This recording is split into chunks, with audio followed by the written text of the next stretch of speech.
everyone, from me, Brent Graham. It's Thursday night, 9 o'clock. For the Handicap Rugby Chat that matters. Good to be with you on this Thursday. We've had 2 weeks off. I went to go watch a bit of club rugby last week. But I must say, from a betting perspective, absolutely gagging to get stuck into some Rugby Championship action this weekend. And that's obviously what we're going to focus on first and foremost. But let's start by introducing the guests. And I'll start at the top of the screen there. Oraclepedia, last time Oracle Rugby tried to come on, he was battling with technical problems. He's got bright light now. I've tested his mic. Everything's working well. And Oracle, welcome back to the show, mate. Good to have you on. Yeah, how's it, Harry, conductor, Brent? Yeah, how's it, everyone, all the viewers?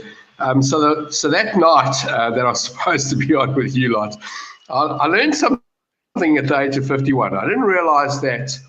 I battled to understand why I could watch the show, but I couldn't contribute. And one of the technical guys at work said to me, listen, you know that 50-10 and 25-5 that the internet service providers sell you? Well, the one number's a download and the other one's an upload. And if you're trying to upload, you're going to go to a hell of a lot slower speed. So I didn't realize I was trying to upload at 10 when I could download at 50 because I couldn't understand why I was on this. Well, I could watch the show and obviously make comments. But yes, I do apologize. It was a horrible night that particular night. The following week I was back on again, and and tonight there is load shedding around, but we don't have it tonight where I live. So yeah, thanks very much, and thanks for having me back on the show.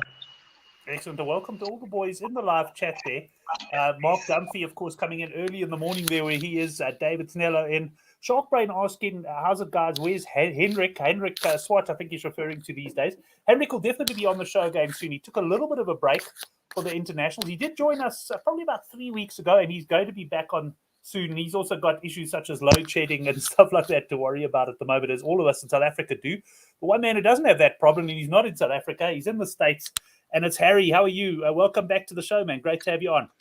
How's it, Brent? How's it, guys? Actually, Texas, where I am, is kind of starting to go into load shedding territory as well because it's 4,000 degrees and living in an inferno. But yeah, it's very great to be on with you guys.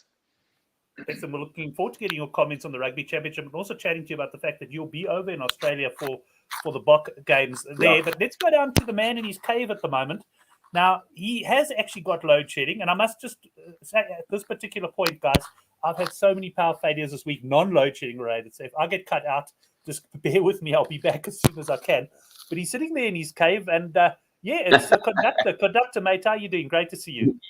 Yes, Brent, well in yourself. Yeah, it does look like busy filming a Taliban video in the Rocky Mountains of Afghanistan. So their production quality is actually quite a bit better. So it's quite funny. You can get electricity in those hills, and you can't even get it in a country with so much coal as Africa. So I still need to upgrade my system to full lights and stuff like that. So the inverter and battery just runs a TV and the code and one or two lights to keep it going.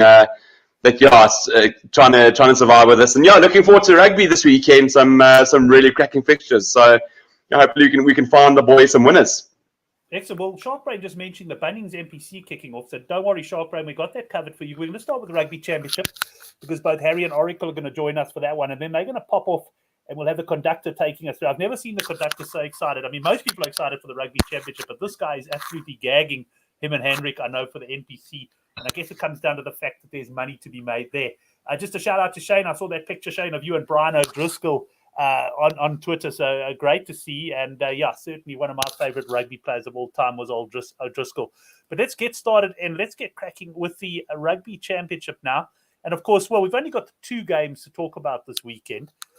And I'm not going to start with Oracle on this one because I almost know, I think, where Oracle's going to be leaning here. So let's actually start with the conductor on this one.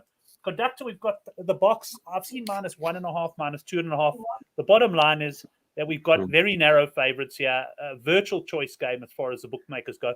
I've also seen quite a lot of division on social media and that, Wounded New Zealand to bounce back. Others saying this Bok pack is just going to be too strong for them. What are your views on this one? Taking place, of course, in Nelspruit. Yeah, sure, Brent. This has been, we've obviously had 2 weeks of pretty much no rugby to try and prepare for this. And I think a lot of the guys haven't seen the articles coming out and, everything happening with ex-All Black players trying to box current All Black players in the streets and Ian Foster, everyone having a go at Ian Foster, everyone having a go at Mark Robinson, the CEO of New Zealand rugby. And I think, if we forget how closely tied All Black rugby is to New Zealand as a country, etc. So I think they're hurting badly after that Irish Test Series loss. Obviously for me, they're in a bad place purely because of not really being able to bring back African players to really change things around. So Brenty, my feelings on this is, looking at that All Black side, there is one or two positive changes. One being Somasani Tokuyahu back at hooker. He was for me the far most physical ball carrier for the All Blacks. He's a far better hooker than Cody Taylor as well.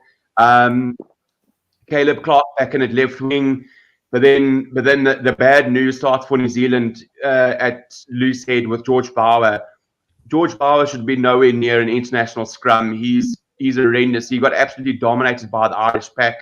I think Frans Malherbe is going to fold him like an origami swan. He's in for a long day in Nelspruit. Then you look at obviously Kane. He was very poor in the Irish series. He's been retained as captain. One would have thought that they would have probably maybe brought in somebody else to replace him. He's still there. That's quite a surprise. And then probably their biggest weakness is 12 and 13 with David Avili, who's not really that quick. To me, he's not an amazing distributor. And then 13 being Ricky Ioane. So watching highlights of previous years of New Zealand where you had guys like Ma Nonu and Conrad Smith at 12 and 13, it was just it's just a completely different bag of hammers to the current crop of All Blacks that got there. Look, like I say, they will be desperate. For me, they're targeting Nelspruit. All 3 tests against Ireland were played at night under the lights, maybe slightly dewy conditions. It will be the most perfect running conditions in Nelspruit, 5 o'clock kickoff, not at upper altitude, but there will be slight altitude factor, but perfect running conditions. New Zealand, like I said, will be desperate to try and win this. I think they're gearing everything to try and squeeze out a win. Foster has 2 games, from what Mark Robinson has said. Foster has 2 games to rectify or save his career. For me, I was just thinking that the Irish, I haven't quite seen the stats. The Irish conversion rate in the New Zealand 22 was so clinical. I just don't know if we're going to have the same conversion rate when we get into their 22. Obviously, our style will be more up and unders, kicking onto them, etc., which may more suit a guy like Will Jordan and Caleb Clark to return the ball. I wasn't overly impressed with our series against Wales. I thought we conceded some easy tries. If we look at that first test, we needed a massive comeback in the second half to beat them. The third test wasn't convincing as well. They were very, very down on power in their front row, and I don't think we played brilliantly. We won by, I think, 16 points, but to me, it wasn't a convincing series against Wales. That being said, like I said, my bets for here would probably be New Zealand on the board, New Zealand on the plus, and I'd probably look at the points. Watching the breakdown, Justin Wilson had a very good. Sorry, I'll be my last point. Justin Wilson had very good points, and I very much tend to agree with him. The All Blacks aren't going to try and match South Africa physically. They can't. They know what's coming at them. They're not going to be able to defend the rolling maul. Even with Jason Ryan coming in as a forwards coach, they're not going to be able to defend as physically against our forwards. So I think they're going to need to score points. And this is where guys like Will Jordan, Ricky Ioane and Caleb Clark are massively going to come in. Maybe a guy like Richie Moang in the second half. They're going to need to score points. So if I can get a lowish line for All Blacks overs, I'd probably look at that as well. I see All Blacks winning this first test and us winning in Ellis Park. Right, it's going to be interesting to see. I see Southpaw reckons he's hoping for a line in about the mid-40s and we'll be going overs there. I think we could well get some points action. Harry, what are your views on this game? First of all, from a handicap and result perspective, but also do you think the contrast of styles is going to result in points, or are we going to get a situation where it's going to become a bit of a stalemate? Actually, I see everything exactly opposite. So I'm going to say I'll start first with the altitude issue. So Lowveld, I think, actually is better for the Boks. I'll tell you why. None of the Boks actually live at altitude anymore. You can go down the pack one by one. You can go into the backs. They're all living in Manchester, Toulouse, Cape Town, Durban. I mean, there's very, very few people, like maybe Kurtley Arendse, can actually say I live better at altitude. When that's true, it goes to the fittest guy, and I still think the All Blacks can actually be the most fit team in terms of aerobics, right? So I think actually it's going to favor the big box pack to be at Nelspruit and not laboring in Ellis Park. So for me, the second test is where I think the All Blacks might show their backlash. I'm predicting no backlash on this test. I'm predicting a docile, lame, lamb-like All Blacks, following on from the Irish series. I know that's very difficult to compare series to series, but for me, Wales was not nearly as bad as people say. It's 1,000 caps, 10 Lions. I went to Cardiff and watched France play Wales this year. It was 13-9. It's very difficult to play rugby against Wales. I think All Blacks are going to run the ball into the teeth of the Bok defense, trying to score points, trying to be hero ball, putting everything on one guy, Akira Ione, Artie Savea, hey, Jordy, do this, hey, Bowden, do that. And it's going to play right into the hands of Nienaber's defense, which is built for turnover ball and only built for turnover ball, because we don't play unless we have irregular, broken defenses against us. So it's a kick fest, keep the score down. But I do think where I agree with my friend is Frans van Herpen is going to eat George Bauer. I mean, he's going to eat him. And then he's going to shit him out. And then he's going to say, bring me another one. And then it's going to happen again. And I think when you look at the bomb squad, it gets even worse. I mean, Kitsoff is in top form. You have Bongi's coming out of his mind. You have Malcolm Marx coming on first, who's, 50th test. It all sets up for a problem for the All Blacks in this way. And I'm going to tell you why. There's no backlash because there's no tight five. There's no tight five for the All Blacks today. And from 2012 to 2016, which we all remember with horror, it's because they had a dynamic Franks brothers, top of the game, beautiful locks. Now they have an aging Sam Whitelock, who reminds me of Victor at the Lost Days. And you have Scott Barrett trying to play lock. You have, no-name props. I think there's just nothing there if the Boks play the right way. Now, that being said, could there be individual brilliance, an intercept, a runaway? Of course. And that's what they did to the Irish in about, 15 minutes? They scored 5 in that tries. first test, yeah. Yeah. So I think there's always that problem, but I don't think they're going to come ready for low fault. I think going to a place like there is almost tougher for a visitor. It's so different. It's like right on the Mozambique border. It's completely different. It's not even a city. It's like you're coming to a different place. I think they should play all the matches there. They should play them. They should play them on the border of Namibia. They should play them in Botswana. But I think going nowadays to Ellis Park is not nearly as intimidating for the All Blacks as it used to be. Like I said, the Boks don't even live at altitude anymore, so they're all living on the Riviera. Right. Okay. So interesting. Two very different opinions so far. And I purposely left Oracle to last because I just know he's going to have a different opinion on this one as well compared to the conductor there. And Oracle, I'm bringing you in now, man. This is a very tight game according to the bookies. Are you going to tell me that the bookies have got this one wrong?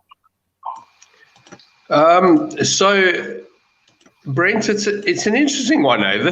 This particular match is apparently the 4th time that but a non-New Zealand team, a team playing New Zealand has been favourite. So in other words, the All Blacks. Okay, got you. So I heard that today, and I did remember. I remember a day, Super Saturday was that program, which, as you know from the interview you did with me, how I got involved in this industry in the first place. Terry Payne's sitting there, and he's a soccer punter, and they're going through the whole, the prices. He goes, "Hold on a second, did you say 9 to 10 All Blacks?" And whoever it was, I think it was Handicap or whoever it was, he said yes. He says, "I can get 9 to 10 All Blacks to win a test match in rugby?" And they said, "Yes." He says, "Well, I'm just having that." And, they all laughed at him in the office in South Africa. I think it was 9 to 10 the game, but the point is everyone was all over South Africa. And the following week, he sat there with a big smile on his face because they'd won the game. It was the game. I think it was the 2014 game. Anyway, it doesn't matter. The point is, I had a voice note from a mate of mine that used to work with me. And he said to me, "New Zealand got 12 to 10 to win this game." And I said to him, yes. And he said, but that's crazy. And like, I hear this and I feel it. But I'm going to tell you all that it's true. This is the first time that, I mean, I've backed South Africa before to beat the All Blacks when they've been favourite. But this particular time, I'm going to say that New Zealand got no chance here. They just don't have any chance. They've got a coach that's, I don't know, nobody likes him. I'm reading stuff on, like, I read that stuff.co.nz, and I read the comments of the public. You know, I know that News 24 and whatever allowed us to comment before, but a lot of these guys are saying, but hang on a second, just let the South Africans win. We don't like Foster, whatever his name is, and I know it's a pity Henrik's not on tonight because he's saying they're badly coached, but I don't think the public like this guy. I've got a couple of mates in New Zealand. I've phoned them over the last couple of weeks, and they're telling me the man in the street, the person in the office, the girl at the water cooler, the guy in the coffee machine, they going like, New Zealand are crap. Like, why are we? Are you watching the game? I'm not even watching, is the attitude. The public, they've lost the public. I think they've lost the change room. I think Sam Cane, I mean, yes, we're not always seeing every single picture of him in every facet, but you're seeing him on the side of the field and he's got his, you know, his jacket up and his beanie on, his hoodie over, and he looks like he's about to be shot dead. You know, that team is, in my opinion, I'm 51 years old. I've not seen a New Zealand team this distraught, this out of context of what's going on in the public and the world. And I'm hearing the conductor saying that the price is right, and I agree with him. This is the biggest price you can, if you want to back New Zealand, this is the biggest price you're going to get, probably this side of 10 years before us and this side of 10 years in front of us. I don't know. It's a huge price. 12 to 10 about the board is massive. It's just what we as punters for 20 years, we haven't seen prices like this. But you know what I've done, Brent? I've gone one step further. I've said, absolutely stuff this. I've taken -14, -13, -9, -7. I've taken -1 at even money. I'm all over the box here. I think this is one-way traffic. This is race over. And I know that I got a bit of heat on Twitter about 3 or 4 weeks ago when I went, you know, with the Wales game. And I'll explain that in a minute. But I'm going to tell you, if you're not sure what to do in this game, don't worry about the rhetoric and the banging of the beating of the drum of this is the best prices you'll see of New Zealand. I'm telling you now, you're getting about 7 points better than what you should on South Africa. You're getting a better price on South Africa than you should get because New Zealand are always overpriced.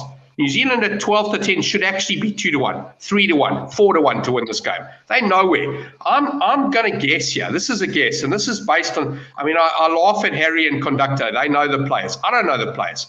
I'm looking at this game and I'm thinking to myself, you guys are talking about this like playing and that like playing. I'm going to give you a simple stat for the guys that behave like me, that don't know every player.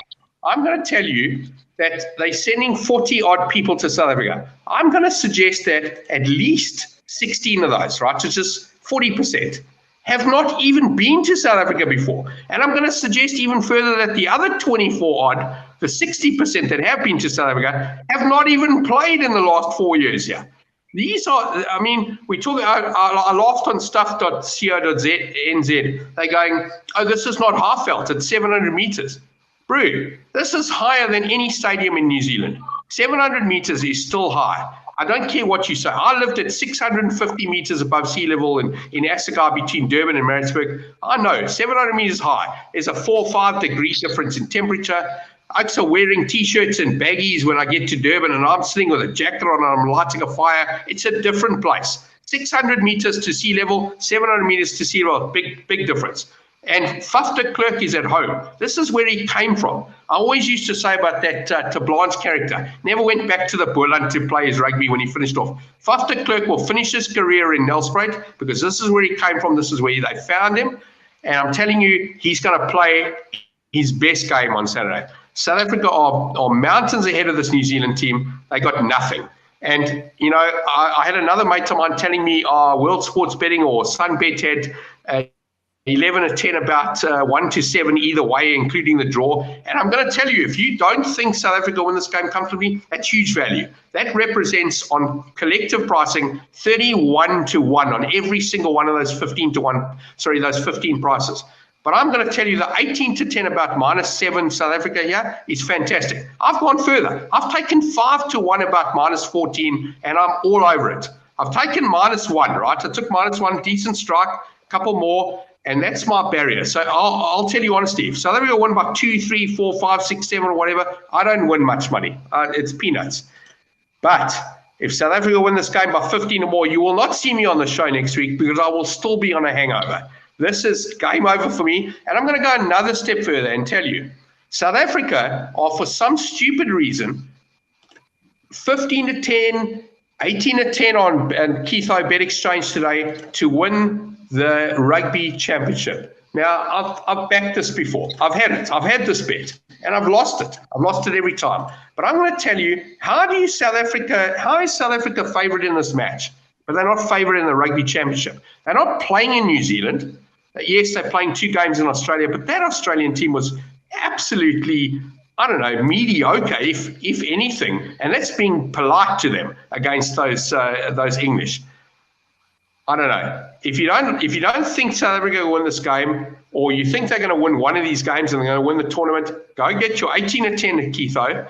Most other firms are 14 or 15-10, still value. South Africa should be 7-10 to win this tournament. They should be -8 in this game. I say this is absolute race over, and I do apologise. Sorry, I'll finish off by saying I made a mistake with that Wales tour. South Africa played Wales in the first game. They stuffed around. But more importantly, the second game, they stuffed around even more. I'm of the opinion that this Ninobe is a very clever oak. He's much cleverer than I thought he was. He's going, give them a penalty. Give them another penalty. Let's get onto our try line and try and defend it. And he got it wrong. But he tried a few things and it worked. I was at the third game at Cape Town. And I'm going to question another thing. Why did they give Handré Pollard a kick? When you're leading by 10, I understand, and there's 3 minutes left. Take a kick. You win by 13. You're leading by 13, sorry. The other team needs to score twice to win the game. But when you're leading by 13, why are you taking a kick? What's the point? There's 90 seconds aboard. Go for a rolling maul. Go kick it in the corner and play. They did a disservice to the people, and I'm not joking, 1,000 Rand a ticket, Brent. I'm telling you, I told my son I'm buying him a ticket, and then I find out 1,000 Rand. I said, sorry, but you're watching on TV. I'm not paying 1,000 Rand for this. Someone else bought my tickets, I went, but I wasn't paying for it. 1,000 Rand, I'm not interested. 700 meters, low felt, they win. They go to Joburg next week, they win again. 18-10 at Keitho right now. South Africa win the Rugby Championship. It's the biggest gift you're going to get this side of Christmas, and I'm going to say that side of Christmas as well. I'm out. All over South Africa, race over, put the result in, pay us punters. For those who didn't catch that, Oracle's quite firm on the box this weekend. It was ambiguous, Brent. I can't decide where he was actually going with it. Yeah. Tell us how you really feel. I've actually got the just quickly to get to you two guys. And sorry, I do mute Oracle because for some reason with Oracle, when he's not talking, I get interference. So I mute him in between. It's not that I don't want him to pipe up and say anything else. But Harry, quickly yourself, any views on the outright tournament? I've got the sort of odd scrolling. I didn't realize it was 18-10 about South Africa, but I take Oracle's point that with South Africa being favourite for this game, and you've got to assume if they then win this game, they're going to be favourites for the next game. It is quite strange to see New Zealand favourites for the championship. Yeah, I think it has to do with bonus points. So we're terrible at banking bonus points. And the other thing is we're really bad in Australia, and we again have to play 2 in Australia. And I understand that we should never lose to Australia in this kind of year, but we find a way to lose to Australia. So I think what I have it as 5 wins for the Boks, 4 wins for New Zealand. They clean up against the other 2 guys and get better through the tournament.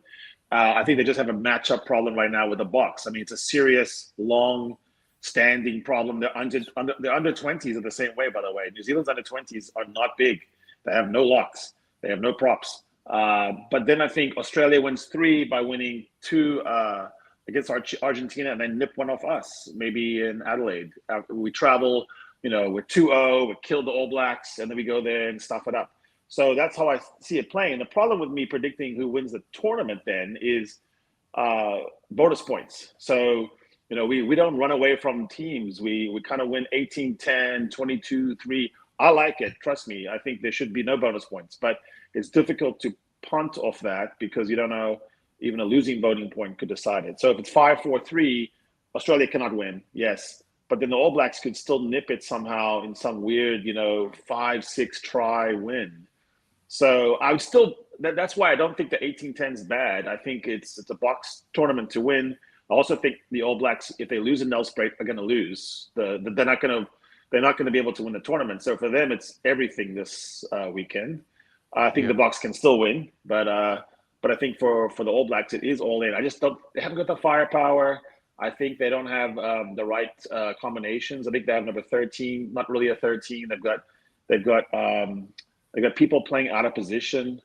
People are just not properly slotted in, and the danger men are not even really used very well. So I'm going to say it's the Box tournament, and it's a long time coming. I think it's weird. It's weird for Box fans to be front runners. It's something inside goes, no, something bad will happen.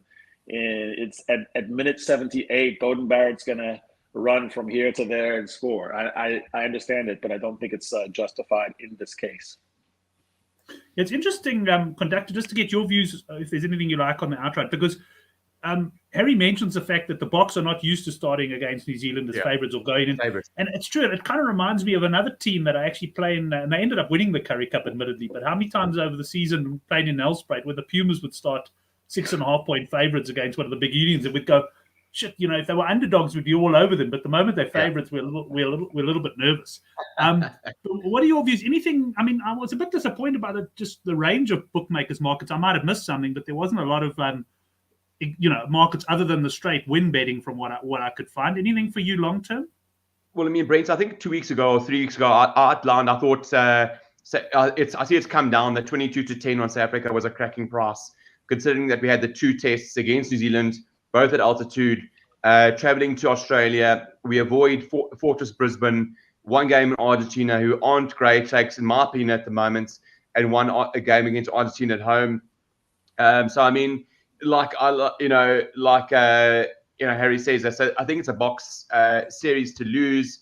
My only concern with putting the farm down on the 22-10 is we've seen Jacques and Rassie come up with some different ways of rotating their squad. So will they send maybe a rotated squad to Australia? Really, Rassie's it's mission 2023 for Rassie. He wants to build depth. That's basically his mission. Obviously, Rugby Championship would be great, but he wants to win another World Cup. So, for me, he might send a weekend side to one of the Australian games, etc. So, like he did in the Welsh second test. So, that's a possibility for the outright. But so that's my view on the outrights. It's and I agree with what I agree with what Harry says. I'm going to disagree with what Gavin says. We as South Africans, we're very conservative. We don't believe in ourselves enough. When we start as favourites, it's a red flag. It's like waking up. You put a couple of grand on Pakistan to win the 5th day of a test. You put the roast in the oven. You chuckle for a beer. You come back. You see they've lost 9 wickets for 40 runs. That kind of thing. We just struggle to be favourites. We don't have the mental ability to embrace that favourites tag and really pump a team. I mean, if you take that 57-0 against New Zealand, we went there with an absolute shambles of a team, and they absolutely tore us apart. We just don't really do that to teams, and that complements to what Harry says with regards to bonus points. Even against a weak New Zealand team, I think our max winnings margin will be 15 or 20. We'd never pump them by 35. We just don't have the mentality. So there was a stat by Tank Lanning this week. The last 6 test matches between the All Blacks and South Africa, the total margin has been 10 points in total. So, it's been absolutely close between the 2 teams. We've got a lot of respect for New Zealand. New Zealand have got a lot of respect for us. They're going to be up for the game. I'm hoping it's going to be a cracker. Excellent. Well, let's move on to the next game then. We certainly got some great analysis. I must admit, I'm scratching my head a little bit, literally, here, because I've got to come up with a newsletter best bet tomorrow, and we've got some very firm differences of opinion here. I'll probably wait for the points lines before getting involved. But let's move on to Argentina now against Australia. I've had him on mute for a bit, so I'm going to bring the Oracle in first here and get his views on this one. Oracle, we've got Argentina at home, underdogs by 6.5 points against Australia. Where's your money here? I just want to, first of all, say that I agree with you, Conductor. I actually do agree with you. We don't hold that favourites tab very well. I just think that some of the evils here, or some of the parts, so to speak, is that New Zealand for me are just, they're so far gone that we don't even have to be, I don't think we're in the same situation. I'm going back to 2014, and I'm going back to other scenarios where we've been almost favourite. And like I said, I've been there. I know. I've been the punter there. I've done my money. I know how it feels. But this time just feels different. It almost feels like it's like under 12 versus under 7. And yes, we probably have, our records probably, we've beaten this New Zealand team by, I don't know, 16, 18 points, maybe 20. I know we haven't beaten them by 30, and I was at that game in Durban. I wasn't at the one in Albany where it was 56-0. I was at the Durban game, which was 48-12 or 52-12. It was stupid. I mean, half the stadium left before there was even 20 minutes left in the game. I was there. I know. I've as a box supporter and a box punter, I've been in those clothes. I've been in those shorts. I've been in those shoes. Whatever. I've been there. I know what you're saying. I just think this is a little different. I think this is really. They were in the worst. I don't know if I'm going to suggest that they were in a worse place than we were when we got done 56-0 and 48-10. I just do. I just think that New Zealand rugby, that, the guys on the chat are going like, let's lose this game so we get rid of Foster. Something interesting I noticed by watching that breakdown shows that Jeff Wilson, he seems to be getting quiet. He's getting his back up with that other chap, I can't remember his name, that's on the show as well, almost suggesting like it's okay for the crowd or for the public to say, let's get rid of Hansen. He's going, but hang on a second, we've never got rid of a coach before. They've always resigned. We've employed them. They don't get bombed like they do in this country and other countries for that matter. New Zealand don't fire coaches, and the only way to get rid of that coach is to play badly. And I'm not suggesting they're going to play badly on purpose, but the country seems to think that it's okay if they lose this game or this series. And it's like they've given this guy a lifeline, which is crazy. And it's actually a bit of a gift as well, because if New Zealand do lose these 2 games, they will be a force at the World Cup. They'll get Razor or one of these other coaches to come in. They'll fix the problems. They've got enough time, and they'll actually be a force. But right now, they're third favourites or second favourites in this tournament. And honestly, we can ask ourselves the question: New Zealand start rugby World Cups as anything from even money to 5-2. They don't start at 7-2 and 4-1. I mean, that's another price that's out of this world. Like, when do we ever see that? In my betting lifetime, I've not seen New Zealand being 7-2 or 4-1 to win a World Cup. I've never seen it. Doesn't happen. So it's not just the series. This is a far-fetching thing that the world is looking at this and saying, hang on a second, this team's bad. And I'm going to agree with them. And I've had a punt. I've had a decent strike this week. And if I'm wrong, I'm wrong, but I'm going for it. I'm putting my money down and I'm having a proper go. With regards to this game we're about to talk about now, Argentina. I'm just going to put my hand up so when I watch the video, I can tell when this game actually starts. Okay, so as you know, I've always been an Argentina punter when they've been at home. They've beaten South Africa there. They've come close to beating New Zealand. I know they won the game against New Zealand 2 years ago, or whatever it was, 20-odd months ago in New Zealand, which is great, and they won it 8-1 at the time. This Australian team doesn't impress me. It just doesn't. I mean, they were flashy in that first game against England, and England played mediocre or average rugby and beat them in 2 games after that. I'm going to say Argentina win this game on the board. Am I putting a huge amount of money on? No, I'm not. It does depend on how much money I win on the South African game to how big my strike is. So it might be a bit bigger. But I'm a 1 or 2 units punter here on the Argentinians, a little bit on the board. a decent amount on the plus. But my weekend is all about South Africa here. And if South Africa win this game comfortably, my tournament bet looks good. And sorry, Harry, I also agree with you. Bonus points, I do agree with all of that. And I have punted South Africa to win this tournament before. I just feel so good right now.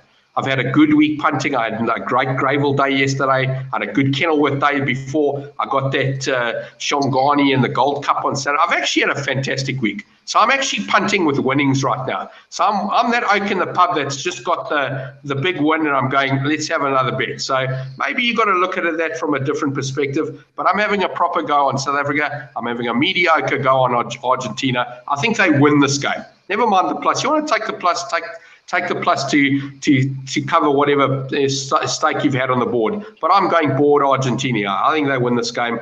I know that Scotland team was okay in it. I think they needed a bit of practice, but I've said this before and I'll say it again. The big winners of South Africa leaving Super Rugby, and Argentina for that matter, are South Africa and Ireland. The big losers are New Zealand and Australia. And I think that Argentina are somewhere in the middle. Don't know how they feel about it, but at home, I think they beat Australia. Right, thanks for that one, Oracle. I'm going to leave Harry for last on this game, and we'll go to the conductor now. Conductor, are you with the Oracle on this one or going up against him again? Yeah, Brent, look at it. Argentina opened at plus 9.5, and I thought that was great value. You know, I think anywhere where you're getting almost double digits for a home team, I think, you know, you got to take it. It's obviously come down to plus 6.5 there. I'm probably still a little bit on the plus 6.5. Argentina did get back quite a number of troops. Montoya back at 2, Kubeli back at 9. Unfortunately, Sanchez is injured. So Carreras back at 10, but Duelafente back in the centres, and Maia back at 15. So probably still as good, probably as good side as Michael Checker can pick. I've tried to go through those Argentina Scotland highlights, and I watched the games, and it was difficult to decide if Scotland played well or if Argentina played poorly. Argentina had to score right at the end to win that last one, so. It's difficult to gauge, really, for me, where Argentina are as a side, because they had quite a few injuries in that series. I think Scotland are improving. I think Northern Hemisphere rugby is improving, given the fact that Ireland beat New Zealand, with the Welsh ran us close. England beat Australia. I think the Northern Hemisphere are improving. So I think, and Argentina, first time playing at home, new coach, etc. Checker would obviously be quite intimate on the coaching setup of Australia. He knows what they're going to bring. Obviously, for Aussie, massive blow in Samu Kerevi being out. He injured his leg in the 7s, or injured his knee in the 7s. That's a massive blow. With Quade Cooper at 10, they've won 5 out of 5 games with him and Kerevi being a 10-12 partnership. So, yeah, I mean, for me, they're saying they're going to shift Hunter Pasami to 12 and Lynn Ikitau to 13. I don't know if that's the way I would have gone. I probably would have liked to have kept Hunter Pasami. I don't think he's a good distributor of the ball. I probably would have liked to have taken Lolakai Foketi. For me, for the Waratahs, he's a far better 12. Stays nice and square. It's good, a good left pass off the left hand. He's a far better rugby brain than Hunter Pasami. You can't really do like for like. Kerevi is a far more bulkier player. Pasami is physical and abrasive, but he just doesn't have that bulk that Samu Kerevi has. I think Parecki's out. I think they've had to ship over another 3 there. Look, it's going to be daunting in Mendoza. Mendoza, you don't just rock up there and win. It's a very, very intimidating place. The fans will never greet you with open arms. There might be a couple of laser pointers in the eyes of the kickers, etc. So, like I said in my tweet this week, if Argentina are losing, it's going to look like Glastonbury with Quade Cooper's face being all multiple colors trying to take a kick. I mean, like I said, it's the best possible RG lineup. Australia coming off a poorish test series against England. I don't think they played well. Obviously, Arnold from Toulouse, he might add a bit of bulk in that locking position. I think Quade Cooper is going to be an absolute different gravy to Lolosio at 10. I do think Aussie will win, but I just think Argentina might just cover this cap. Right, and let's go to Harry now for his views on this game. Harry, will your bet size also depend on how you go in the Bok game, or are you pretty consistent with your bets? No, this actually I agree pretty much down the line with Conductor, and I'll tell you why. In this case, we have to look at the factors, compare them. So how good is England? England is not as good as people are thinking. They've actually been very, very poor in the Six Nations. They struggled to score any tries. The fact that they were able to do okay and then ultimately prevail against Australia in Australia, it means that Australia is not as good as we want it to be. As Bok fans, we remember the 2 matches lost, and we are elevating them, we're inflating them, actually. Tupou's been poor. The best players in Australia, the Wallabies, are the overseas players. Arnold, Karevi, Koroibete, and Cooper. They're by far the best players right now, which is a problem because it means that the standard of Super Rugby is actually not as high as they would wish. It also shows up in New Zealand. So they're like, I don't know who said this already, but the loss of the South African teams in that competition is bringing the whole Super Rugby Pacific down. It's too free-flowing and it's not tight enough. So I think when you go up against Argentina, okay, their props are not very good right now, but their loose forwards, are you kidding me? Pablo Matera is one of the best loose forwards in the planet. You have Marcus Kramer, who's could literally walk right into the Bok team, had the right kind of name and the right kind of attitude. You have Facundo Issa, difficult to stop, an engine. You got a young guy coming in, Gonzalez, that's a 21-year-old that looks like a Welsh Lucy. You've got Lavanini, who's a proper animal. You've got some really big studs in that team. A nice Luco Paulo from Breve, who's playing lock. You've got a proper stacked thing, and the hookers with Julian Montoya and Gus Creevy are so much better than the Wallabies hookers right now with Parecki out. I'm going to say this. I think even though you bring in Rory Arnold and losing your line out is terrible. We know that in Test rugby right now. If you lose your line out, it's death, or in finals rugby. So Rory Arnold should be an advantage there, but he's not, because now you're going to have bad throwing hookers for the Wallabies looking into the sun of Mendoza with a crowd that wants to actually kill you, and it's very daunting. And you if you miss one, then the next one's worse, and then you miss the second one, and now it's like that 3-foot putt, with your mates for $80, and you cannot find the hole. So I think what's going to happen is that problem that happened to the Brumbies is going to replicate itself in this game, and so it's a shambles. Now, that being said, there's no one better in the world than playing off the back foot than Quade Cooper. There's no one in the world better than gutting it out than the Wallabies. They can play with scraps, but there's no way 6.5 points. No. I think it's going to come down to a kick here and there. I don't know who's going to win the game, but it's going to be a 2-point game, 1-point game, and it's not going to be attractive, and it's going to have a lot of niggle. But I think the Wallabies lost to England in the end because they're loose forwards with Hooper, Samu, Leota, and Valentini. It's not a very well-balanced loose forward. And I think when you look at the Pumas, they're going to win the breakdown, and they're going to ragdoll Hooper again. It's interesting, just while you were talking there, Harry, I was having a look. Sunbet do offer that either team wins by 7 or less at 12-10. And I think I can't remember which test it was I arrived in, or one of the tests against Scotland as well. I was on that. It's not a bet I take often. But when I can't find a winner, and maybe I don't have a strong fancy in the point, I think that bet, either team by 7 or less at 12-10, 6-5, I think you're going to be in the running right until the end there. I'd be very surprised if either of these sides run away with it. So, yeah, very much aligned with your thinking there. Well, that's, of course, the Rugby Championship. We've just got the 2 games. So what we'll do now is just sum up. I'm just going to ask Conductor and Harry just to sum up their sort of best bets and feelings on the Rugby Championship. And then, gents, I will say thanks to you guys. It's been great chatting to you, and we'll get the Oracle and Harry, and then we'll get the Conductor's views on the NPC, and we'll get his best bets right at the end. So, Harry, let's start with you then. Where's your I think everyone's talking. I saw a meme today on Twitter where everyone was gathered around the New Zealand South Africa game, and no one was paying attention to the other game. But from a betting perspective, obviously we got to look at where the money is, or where the money's to be made. Where's your bigger betting interest going this weekend? No, the Boks. I think it's a rare opportunity. I think Oracle was saying this 346 times out of 350 or whatever favorites. I think there's just something about that bet. It's difficult to bet against New Zealand, but I think this is one of those times when you have to stop thinking about mystical legends and history and just look at the facts. There's not a pack. That pack is not ready for war on the low felt. It's not. It's going to be a problem for them. They're going to have repetitive scrum penalties. They're going to have a problem with the maul. You don't bring in a maul defense guy and then 1 week it's fixed. This is not how it works in maul defense or scrums. Right, Oracle, I'm going to unmute you there, lad. You've been very patient. Let us know your final thoughts for the weekend. And anything else? You got? I heard you picked up Stenson in the Live Golf last week. You got anything for us this week?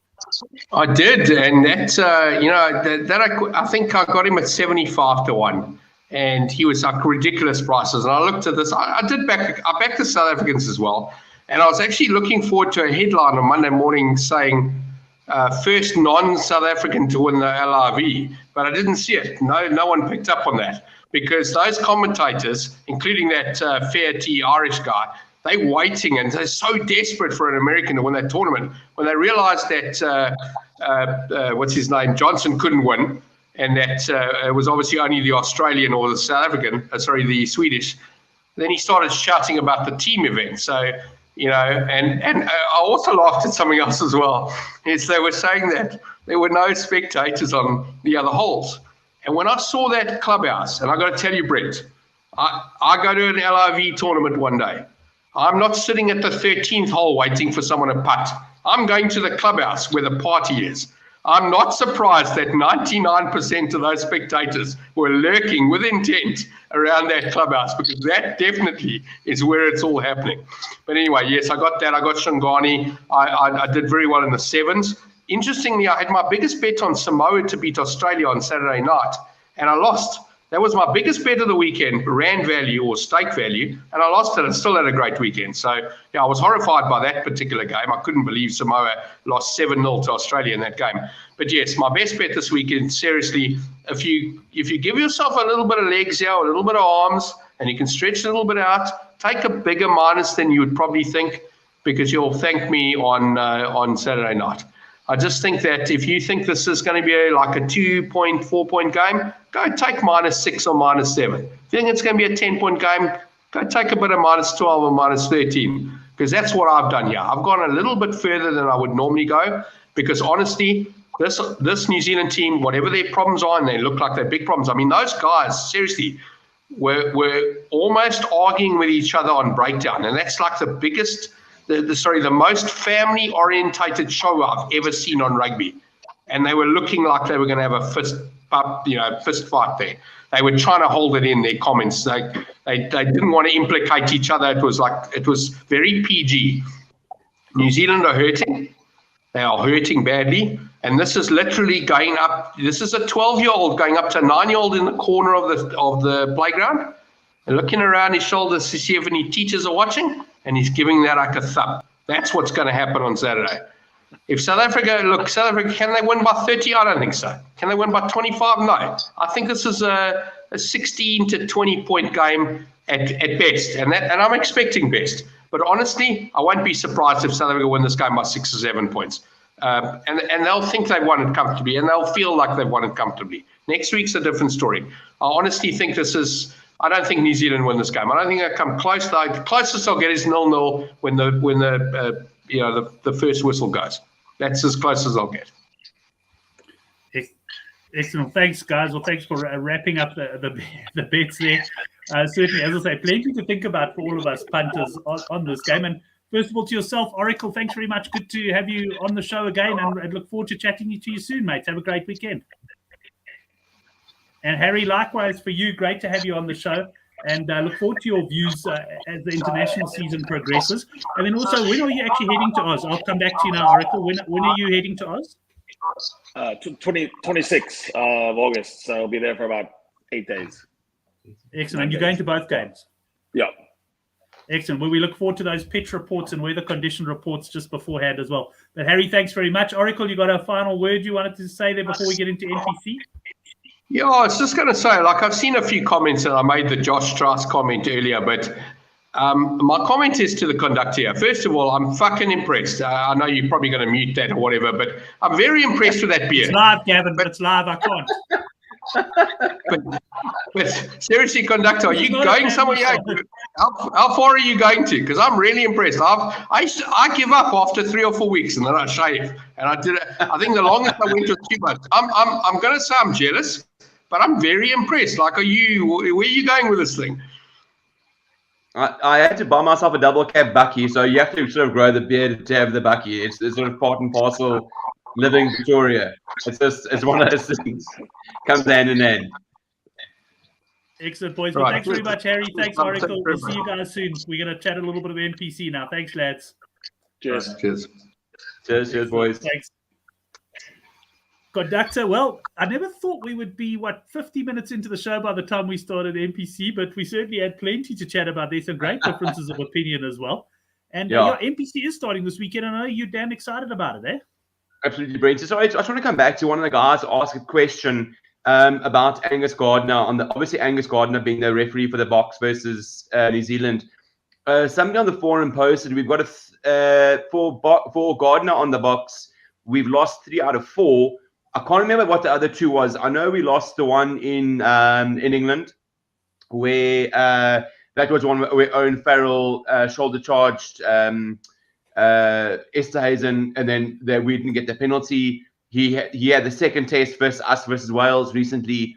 I'm not sure of the other 2. So I know Angus Gardner does love to give a penalty. If that stat is correct, then we don't have the greatest record with Angus Gardner refereeing us again, or refereeing South Africa. So that may be a factor. But yeah, Brent, I'm actually chomping at the bit. Look, the first weekend of NPC is difficult. It's a lot of new players, etc. There's big turnover, etc. So it's just getting to know the players, getting to know the squads. I love NPC. You know, one day if I hope I have a child, I'll be as excited for his arrival as I am for NPC, because I just love this time of year. Bookies often, the reason why I say it, bookies often get the odds quite wrong, and there's a lot of value. And I just love waking up at 4 a.m. to watch these fixtures in small town or small places like Pukekohe. So yeah, I'm very excited to get going on the weekend. I won't be sinking the farm on the first round. I never believe in that. I just want to unless there's massive value. There was a bit of value, but we'll get into that. Yeah, I mean, the first round I like to just sort of test the waters, and then start, second round, start flying in. But on the Manawatu Canterbury, this line has come in, is shifted quite a bit. So I think Manawatu started in around 17.5, 18.5. It shifted to probably about 23, 24 places. I managed to get a plus 24.5 against Canterbury. Canterbury released the team sheet first. Look, it's a really, really strong side. Owen Franks is back. He's playing for Canterbury. I think Fletcher Newell is with the South African side. With the New Zealand side in South Africa. So Owen Franks has apparently private school bills to pay, so he's lining up for Cantabs again. Willie Hines is back from England, but yeah, really good. It's a good lineup. That loose trio in itself with Harmon, Cullen, Grace, and so I'm just trying to think of the other one. Christie, really, really good loose trio. Mitch Drummond, supremely experienced 9. Fergus Burke played quite a bit of rugby for the Crusaders and Canterbury. Dallas McLeod played quite a bit for Canterbury. Punivai, all these lads. It's Zach Gallagher in the locks for Cantabs. Good Cantabs side. Manawatu, they seem to have improved quite a bit. They made the semi-finals of the championships last year, lost to Otago in the semi-finals. They've come on quite a bit. Brendan Yosei, he's been an absolute superstar for them at loose forward. Slade McDowell, quite a good signing for them. So my feeling here, take the best plus. Canterbury can sometimes start quite slowly.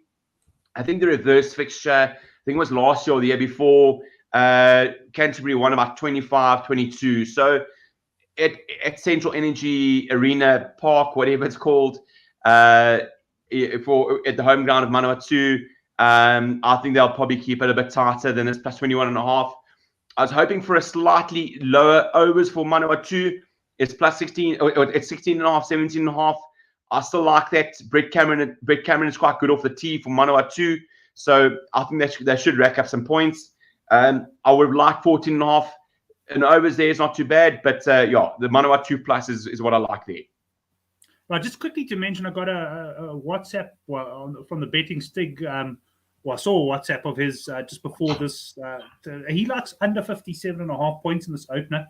And he does mention the humidity levels are quite high, and Canterbury can be quite slow starters. So interesting, that one. Any view on the total points line there, or do you think it's well set? Yeah, it is a tricky one, hey, because I mean, like I said, it's a good Cantab side, but that line seems quite high as an opening. I don't quite understand the weather. Yes, it is high. The humidity is high. I think it's about 80 odd %, but it's quite coolish. It's about 9 degrees, 10 degrees. So I don't quite understand the weather there, etc. But yeah, I'm not gonna touch too much on the totals. I would have liked, like I said, the smaller overs on Manawatu. But yeah, I'd probably lean towards unders there. I do agree with betting Stig there. Right, let's go Counties Manukau against Otago. We got plus 6.5 here on the home team conductor. Yeah, Brent, this was one of the value bets early on. It was Otago minus 2.5. It's not taken out to 6.5. I'd probably still take the minus 6.5 against Counties. New coach for them. They've got a quite thin at depth for Counties, and very, very much a side based of very local players. I think all the players play local clubs, etc. I think the only really big import for them is Nana Satura. I think he's a great finisher in the backs, and RC Tuala. He's come back from, I think, Northampton Saints. So those are good imports for Counties, and Sean Reedy from Ulster. But other than that, and obviously Sam Slade played for Moana Pacifica. He's not a bad player. He's a really good loose forward, really good tackle rates. But that Otago side is stacked with Highlanders talent. I think from 10 to 15 is pretty much a Highlanders backline with Joshuani, Nareki, Umagan Jensen, Sam Gilbert at 15, really decent backline. James Linky's with armband again for them. Yeah, so a decentish, a really decent Otago side. They'll be looking to get their campaign off to a good start. The Otago have a good youngster at lock, Fabian Holland. He played for the All Black under-20s. Apparently a big guy, really tall lad. So I'll be looking to see how he goes. But yeah, like I said, the Otago side is stacked with Highlanders experience and Super Rugby experience versus a somewhat inexperienced County side. The odd player here or there quite good, but I think it could be a long season for Counties. Right, let's go to the next game. Waikato minus 4.5 against Hawke's Bay. And just to mention, while you're talking there, conductor, I've just got some outright betting scrolling down the bottom there if anyone wants to have a look at that. Waikato minus 4.5 here? Brent, I'm going to lean towards a minus here. Waikato very much a similar side to who they were last year.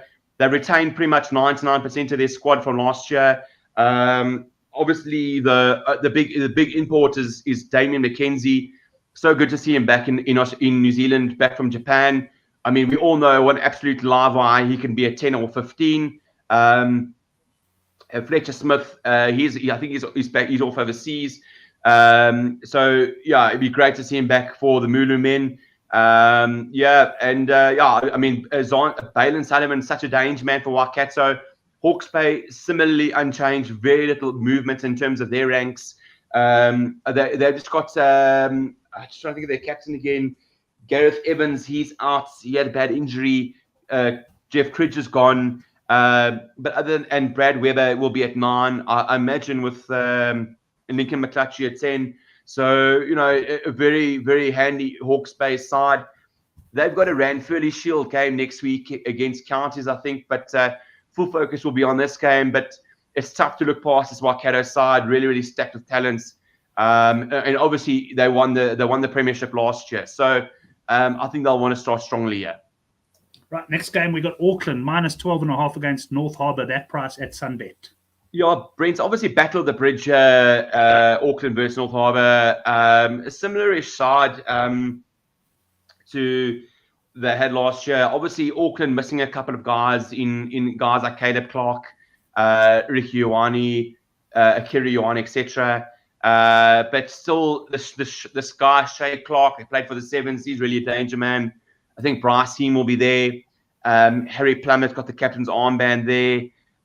In a decent enough pack for Auckland. Really, really strong backline for Harbour. Tavita Lee, Stevenson, and Mark Talia. Talia's made the move across from Tasman Marco to Harbour. Funny enough, Auckland, North Harbour, and counties, their season was cut very short last year due to COVID. I think they played maybe the first 2 or 3 rounds, and then they didn't really compete for the rest of the NPC. So they'll be chomping at the bit to get this going. To me, this minus 12.5 looks a bit big. I like the plus 12.5. My only concern would be North Harbour forwards. They'd look a bit light in that respect. And like I said, the Auckland pack is decent. But I think the backs for North Harbour should be able to keep them in the game. Right, let's go to the next game then. Taranaki minus 18.5 against Northland. Yeah, Brent. I mean, obviously, I think what was said, I don't know, on Twitter and the groups, etc. Obviously, I think Taranaki are being lined up at a good price for an outright. So I think in some places you can get 16 to 1, 15 to 1 for Taranaki to win the whole tournament. The format has changed from years gone past where you had a premiership and a championship. Now, if there's an odds and an evens conference, then there's one winner. So Taranaki obviously went unbeaten in the championship last year. Well coached by Neil Barnes.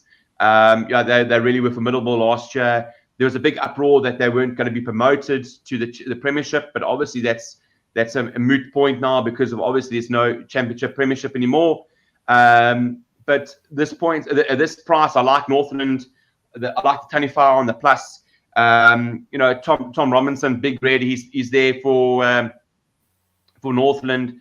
Northland have got a couple of players. I really like Josh Morby at 15 for them. He played well for the Hurricanes in the Super Rugby. Really, Reno Ranger coming in with his experience. So the Tanifa will box smart. Taranaki, normally I'd take them on the minus, but missing quite a couple of players. Michael Bent, Josh Lord, Tupavai, Jared Hoyata, Lachlan Bashir, and Stephen Perifeta with the New Zealand side. So quite a couple missing out of Taranaki side. I'm on the plus there. Right, the plus for you there. One of the bigger handicaps, but here's an even bigger one. Tasman minus 25.5 against Southland. Yeah, Brent, I don't know too much to make of this. It really is, like you said, it's a really big handicap to start off with. The only thing for me is Southland at 10 might be a bit thin. Robbie Robinson has come back from Japan. He's got a bad niggle. Marty Banks, the legend, he's 50-50 to start. So Greg Dyer might start at 10 for Southland. They got some, like I said, some injury issues. Tasman will be pissed off about last year regarding how they went about their season. So it's a difficult one. It's a big handicap to cover. I think the Stags would be good value there. I don't know what their line will be. I'll probably maybe take a Stags overs, hoping for a line maybe of like 12.5, 13.5, something like that for Southland. Probably look at something like that. Obviously, Tasman missing 4 or 5 good players, guys like Will Jordan, in the New Zealand camp. But I mean, otherwise, Mitch Hunt, he was awful off the tee in Super Rugby. I don't know if his accuracy's improved. So yeah, I mean, it's a tough bet. I'll have to wait for the team sheets, but probably I'd be leaning towards Southland overs. Maybe a small nibble on the plus, just considering it's quite a big cap. Right, just giving the Crow Tips a shout out there. Obviously, the Crow Tips, as you know, a regular guest on the show, and he also follows all his rugby around the world. Northland overs was the gift that kept on giving last season, and Brady in agreement with him there. Right, that takes us then to the last game of the weekend. It's Wellington minus 10.5 against Bay of Plenty. Yeah, Brent, I think this game has got overs written all over it. It'll be if I'm not mistaken, it's a 6 o'clock kickoff for us. I might be mistaken. I think it's a 6 o'clock kickoff for us. That's a mid-afternoon kickoff in Wellington. The weather looks really good there on Sunday morning. if I look at that Wellington side, it really is a running kind of setup with guys like Aidan Morgan at 10, Julian Sevilla, Ruben Love at 15, Umaga Jensen. These guys, I don't really hold much sway in their defense. Duplessis Karifi loves to give away a penalty, and Bay of Plenty have had a couple of good imports. I think Milani Nanai, he's back from overseas. So he had a bit of a failed stint at Worcester. He's back for them. Moni Narawa, he's decent. So I expect a nice running game there. So if we can get a line of about 53, 54 in Wellington, I'll definitely be an overs punter in that respect. That would be one of my bigger over shots. And I do like also overs in the like Chris Rowe was saying, I like the Northern overs as well there. Right, well, that brings us to the end. We're going to get into your best bets now, but just a reminder to everyone, the newsletter's also back this week. Took a couple of weeks off because, let's face it, we called it a best bet newsletter, but it's very much a rugby best bet newsletter. I always struggle to find anything else as far as betting goes. So that will be back this week as well. As I say, I might wait for the points lines on the Rugby Championship games before putting anything out there. But look out for that. You can subscribe in the box down below, and also pop into the Good for the Game forum where boys will be sharing their bets over the weekend.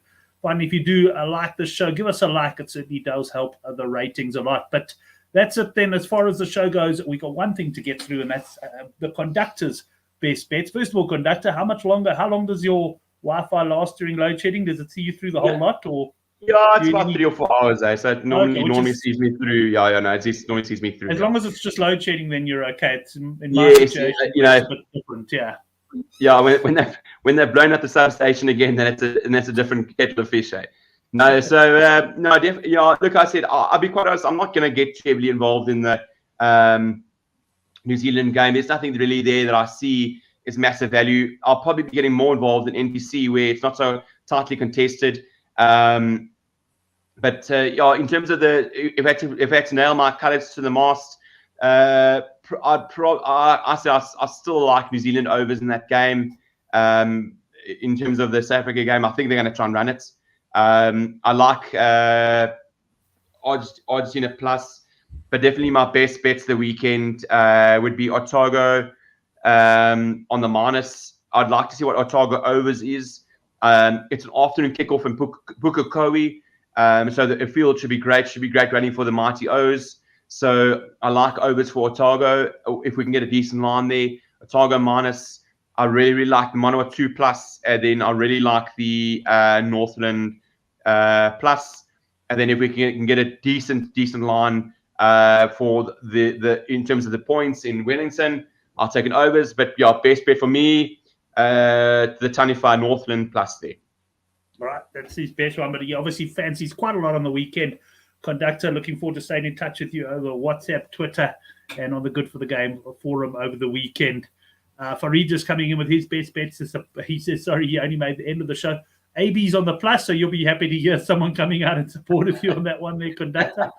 And then it wasn't a lot of support, It was a bit I enjoyed that, though, because I bought you on first. I actually wasn't 100% sure which way you were going, but I knew which way Oracle was going, I thought I'll bring you on and then Harry on, but I didn't realize Harry was also going to be so strong on the box. But certainly, it was good to hear, and it's given me plenty of food for thought. I'll have to sleep on it, I think. But anything else on the weekend for you that catches the eye betting-wise, rugby aside? Look, we've got our school derby this weekend. I wish I could put some cash down because I'll probably take offies to give boys a bit of a hiding. So another thumping incoming. But no, other than that, not really much to ask for. And you're going to go watch the game live? Yes. Yeah, I'll take my dose of humiliation for the weekend and slunk back to watch South Africa versus New Zealand. Yeah, it should be a good game. It's a really, really big offie side, cheesy, and they look well coached. So against a couple of smaller English boys. So we'll see how we go. Hopefully we can hold them for a good period of the game. No, excellent. Are you going to be one of those old boys wearing your old uniform there? No, I put on the old scarf, etc., but it comes off very quickly once that fourth try gets run in within the first 20 minutes, and then you sort of start making your way towards the bar, etc. So I've been old boy for many years, and the results have been fairly one-sided. But it's always nice. The game is at boys' hearts, and it's always nice to see. You probably get a better turnout at these school games than you do at most Currie Cup games. And if you look at that poll, derby, etc., the boys will have at least 15,000 people there. So it's really well supported, and it's lekker to see. It's good fun. Yeah, I must say, and that second half was unbelievable. I mean, very hard on Parchim there. That winning try was definitely not scored. But aside from that, just the intensity that was playing, I actually watched it knowing the results. I didn't see it live. And I still found I didn't even fast forward. I was just watching everything, and it really, really was some great rugby to watch. Just to mention for Reed this, and he's busy working on his data sets for the NPC. He'll share next week, so we're looking forward to seeing that. Jaco Robertson coming in and saying hi there, Jaco. And Oraclepedia is still with us as well, saying Pretoria Boys v Maritzburg was big last week. Jaco coming in with his prediction there, 37-23. Well, that'll certainly please the overs backers, Jaco, if that comes in. Hey, Conductor, thanks a lot, mate. It was great having you on. Thanks to all the boys in the live chat. Brilliant to talk rugby, and can't wait to get involved. I'm going to make a bit of money this weekend, that's for sure. Thanks, everyone. No, lekker. Beat the bookies.